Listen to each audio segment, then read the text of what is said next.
Robin Hood's Progress to Nottingham is Child Ballad 139, an original story that is part of the Robin Hood canon. This song has survived as, among other forms, a late 17th century English broadside ballad, and is one of several ballads about the medieval folk hero that form part of the Child Ballad collection, which is one of the most comprehensive collections of traditional English ballads. Synopsis: Tall, brave 15-year-old Robin Hood sets out to Nottingham to dine and drink beer, ale, and wine with the General of Nottingham and 15 of the King's foresters, and also to compete in an archery contest. When Robin arrives and announces his eagerness to compete, the foresters are scornful that someone so young should think himself fit to shoot in front of the king, assuming that he isn't strong enough to shoot a bow and arrow well.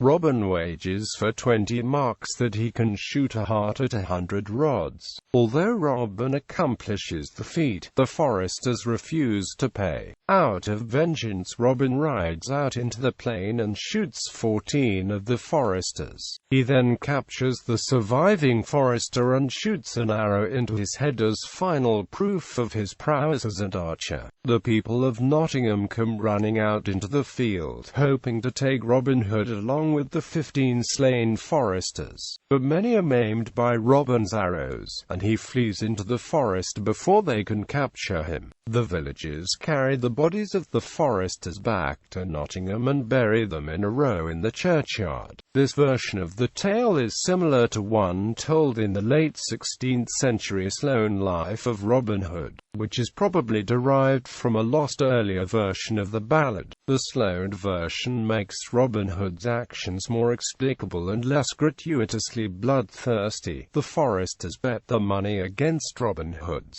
head or life, and one of them tries to put him off his aim. Having won the wager, Robin waives the debt for all of the foresters except that one, suggesting that they drink the money together. This is not good enough for the foresters, and the quarrel develops with fatal results for them. The Sloane account, unlike the extant ballad, makes no mention of the general mayhem of Nottingham townspeople. Historical and cultural significance. This ballad is part of a group of ballads about Robin Hood that in turn, like many of the popular ballads collected by Francis James Child, were in the time considered a threat to the Protestant religion. Puritan writers, like Edward Dering writing in 1572, considered such tales childish folly and witless devices. Writing of the Robin Hood ballads after a jest of Robin Hood, the Victorian collector Francis Child claimed that variations on the Robin met with his match theme, such as this ballad, are sometimes wearisome, sometimes sickening, and that a considerable part of the Robin Hood poetry looks like work done for the petty press, and should be judged as such. Child had also called the Roxburgh and Pepys collections veritable dunghills, in which only after a great deal of sickening grubbing, one finds a very moderate dual, single quote.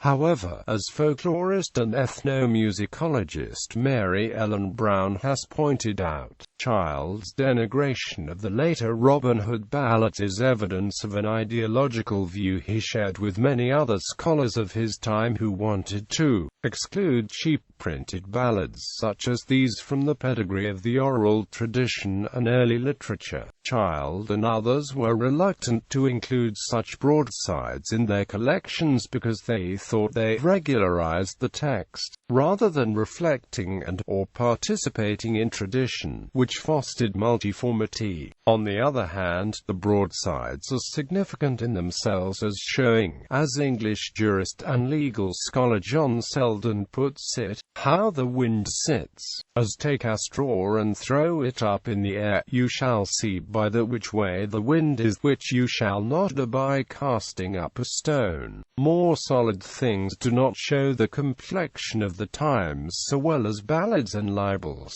Even though the broadsides are cultural ephemera, unlike weightier tomes, they are important because they are markers of contemporary current events and popular trends. Quote, It has been speculated that in his time Robin Hood represented a figure of peasant revolt, but the English medieval historian J.C. Holt has argued that the tales developed among the gentry, that he is a yeoman rather than a peasant, and that the tales do not mention peasants' complaints, such as oppressive taxes. Moreover, he does not seem to rebel against societal standards but to uphold them by being munificent, devout, and affable. Other scholars have seen the literature around Robin Hood as reflecting the interests of the common people against feudalism. The latter interpretation supports Selden's view that popular ballads provide a valuable window onto the thoughts and feelings of the common people on topical matters. For the peasantry, Robin Hood may have been a redemptive figure.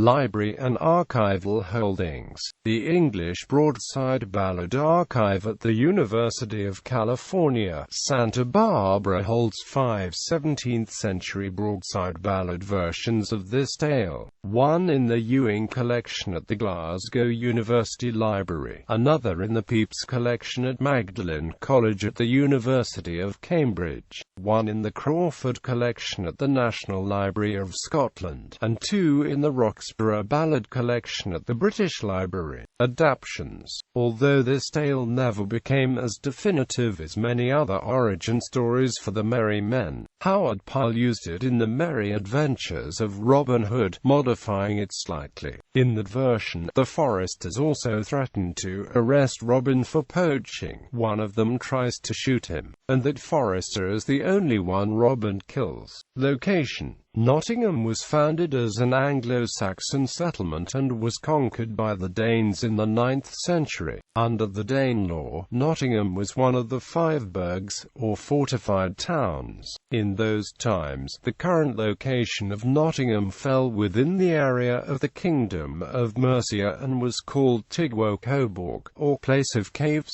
Quote, under the rule of a Saxon chieftain named Snot, it was known as Snottingham, which means the homestead of Snot's people. By the time of Robin Hood's historical provenance, in the 13th century in the Middle Ages, the village of Nottingham had a castle. St. Peter's Church had been built there, and a Carmelite friary had been established.